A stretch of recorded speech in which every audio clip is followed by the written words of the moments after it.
మీకు ఒక చిన్న డేటా చెప్తాను, జాగ్రత్తగా మీ మైండ్లో స్టోర్ చేసుకోండి. నా నేమ్ వచ్చేసి హర్ష, నా ఏజ్ వచ్చేసి 19. స్టోర్ చేసుకున్నారు కదా. So welcome back to day 2 of learning Python basics. నేను మీకు కింద చెప్పారు కదా, నా నేమ్ స్టోర్ చేసుకోండి అండ్ ఇంకా నా ఏజ్ స్టోర్ చేసుకోండి అని చెప్పేసి. అప్పుడు మీరు ఎలా స్టోర్ చేసుకుని ఉంటారు?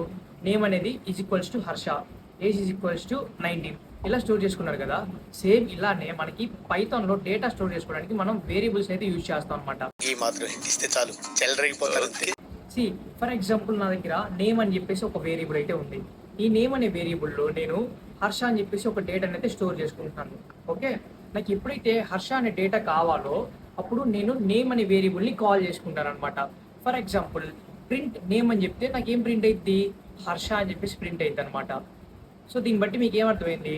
వేరియబుల్ అనేది ఒక కంటైనర్, ఆ కంటైనర్లో ఒక డేటా స్టోర్ అయ్యింది అని అర్థమైంది కదా. సో మరి ఈ స్టోర్ అయిన డేటాలో different types of data types అయితే ఉంటాయి అనమాట. డేటా టైప్ అంటే ఏంటంటే, నువ్వు ఏ టైప్ ఆఫ్ డేటా స్టోర్ చేసుకుంటున్నావు అంటే చాలా ఇంపార్టెంట్.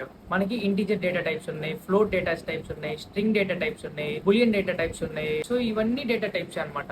సో ఈ డేటా టైప్స్ గురించి డీటెయిల్గా నోట్స్ రాసి మన బ్రాడ్కాస్ట్ ఛానల్లో పెట్టాను, వెళ్ళి చూసేయండి. అండ్ ఇంకా డైలీ కంటెంట్ అయితే వచ్చింది. అకౌంట్ అయితే ఫాలో కొడుకొని ఈ రీల్ అయితే మీ ఫ్రెండ్స్కి షేర్ చేయండి.